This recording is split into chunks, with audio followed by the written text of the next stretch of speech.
Приветствую всех зрителей телеканала Якутия-24. С вами Мария Кардашевская в программе News on Air. Давайте начнем.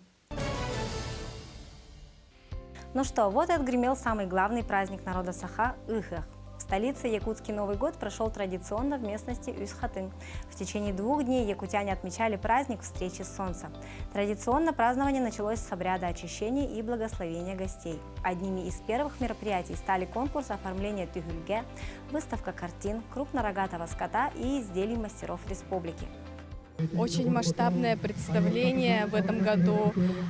Очень много людей собралось, трибуны все полные. И видно то, что люди очень ждали Сэх. И наконец-то наш национальный праздник наступил. И сегодня со всеми жителями Якутска и его гостями мы отмечаем этот прекрасный праздник. Ну а на площадке кузнецов Якутии прошел мастер-класс паковки якутского ножа и хомуса от опытных кузнецов.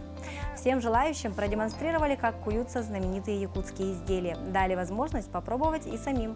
На мероприятие приехали 17 кузнецов из разных улусов. Кроме того, в рамках фестиваля кузнечного мастерства прошел конкурс молодых кузнецов.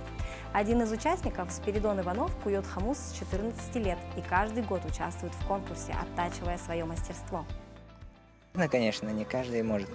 Но там все нужно учитывать, знать. То есть, например, тонкость, толщина язычка, груз, вот. И надо быть очень точным. Еще и слух должен быть, еще и рукастый должен. А еще гостям представили вышитую карту республики. Ее изготовили мастера декоративно-прикладного искусства специально для праздника. К работе привлекли более 60 мастериц из разных районов Якутии. Она проводилась с 27 апреля до 1 июня этого года. Участницы вручную вышили карту республики с использованием традиционного орнамента и традиционных символов Якутии. Кроме карты, участницы вышили герб своего района, который вошел в общую экспозицию. Кроме того, по итогам акции были определены победители, создавшие лучший фрагмент карты. Ими стало творческое объединение мастериц «Содружество» под руководством Людмилы Жирковой из Якутска.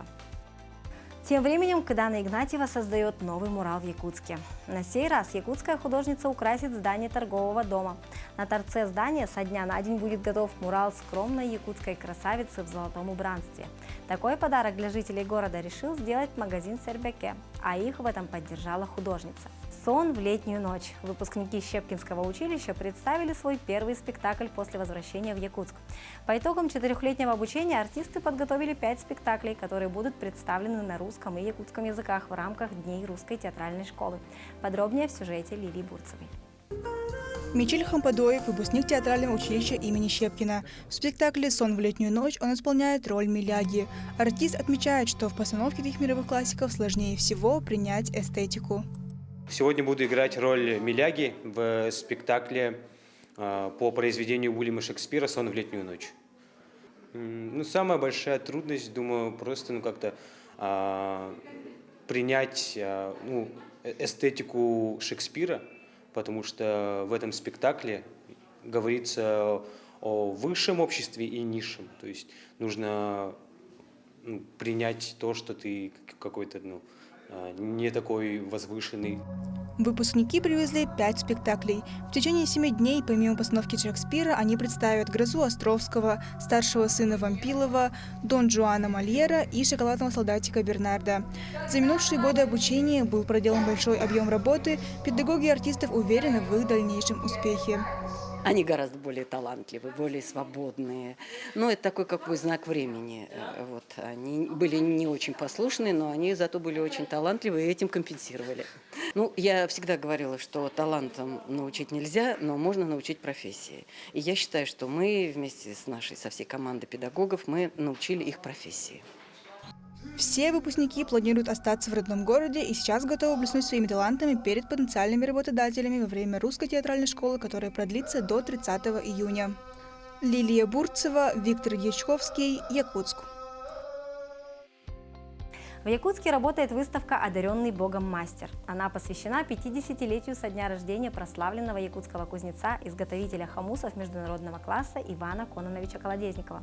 В экспозиции представлены его варганные инструменты, которые дали победу в таких конкурсах, как «Лучший хомус мира». Тему продолжит Тимур Кармагоев. Колодезников Иван Кононович признан редкого таланта мастером по изготовлению хомусов. Его работы известны по всему миру среди ценителей и знатоков этого инструмента. Зарубежные мастера называют его Страдивари. За свою жизнь мастер изготовил порядка пары сотен варганных инструментов, 30 из которых находятся на этой выставке. На данной выставке представлены работы Ивана Кононовича Колодезникова с нашего фонда, с фонда музея Центра хомуса народов мира. В нашем фонде его работы 8 хомусов, а также наши хомусисты, для которых сделал Иван Кононович. Также на выставке выставлены хомусы, которые он сделал именно для своей семьи. Отличительной чертой мастера являлось изготовление инструмента индивидуально для каждого человека, учитывая манеру исполнения и характер.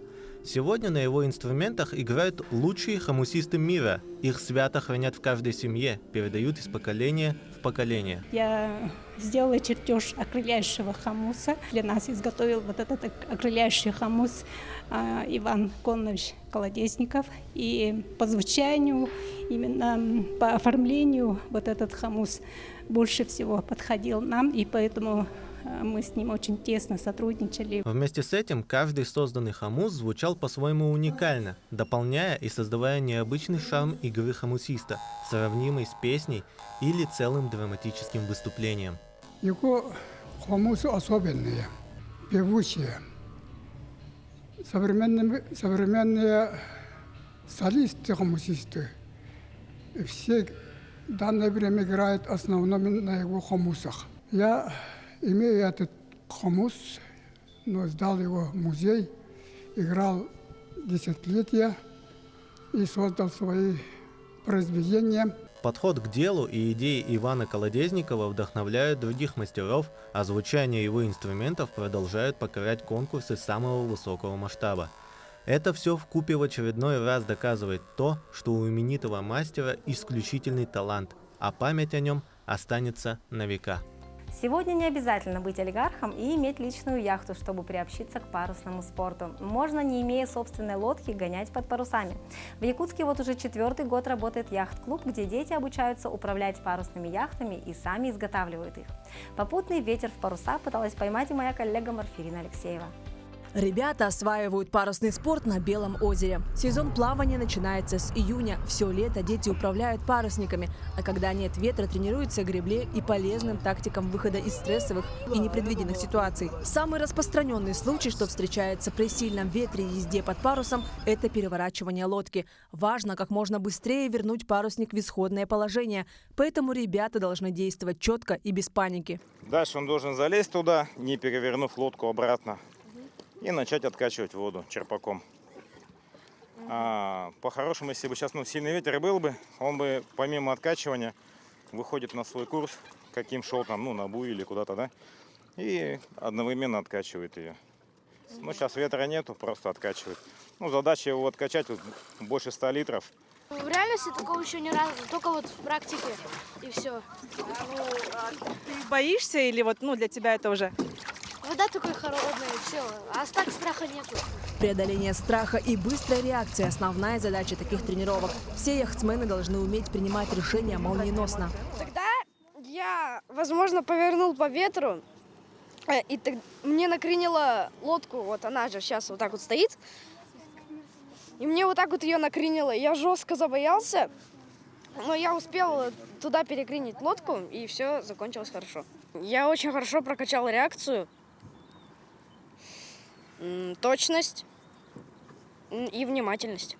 Зимой учащиеся занимаются судомоделированием. Почти все имеющиеся в клубе лодки построены руками ребят. Причем это не просто сборка. Дети вырезают детали из дерева, обрабатывают их, собирают и красят лодки. 95% это все ребятами сделано. С 2018 года, получается. Потихоньку строили, вот получился такой флот у нас. Изначально, когда была мысль кружка Ну, это новые яхты, как бы, да, это было как бы непосильно. И пришла мысль, что надо лодки построить просто на все самим. И поэтому из-за этого, благодаря этому парусный спорт в Якутске появился. Получается, что зимой ребята строят, весной проходит теоретический курс, летом практика и в августе закрытие сезона, на котором проходит ежегодная парусная регата. Учащиеся соревнуются в ловкости и скорости прохождения водяной трассы. Также в этом году планируется открыть кружок радиоуправления яхтами. Обучиться парусному спорту могут все желающие. Единственное требование – желание. Стоит отметить, что в клубе есть отдельные занятия для взрослых. Марферина Алексеева, Семен Семенов, Якутск. И, наконец, главная новость за прошедшие выходные. В Якутии родился миллионный житель. Девочка родилась в семье Ануфриевых Гаврила и Арины из Мирнинского района. Об этом на главном летнем празднике объявил глава республики Айсен Николаев.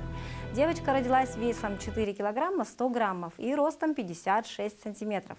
Айсен Николаев также подчеркнул, что развитие экономики и социальной сферы республики ведет к тому, что с каждым годом в Якутии становится все больше многодетных семей.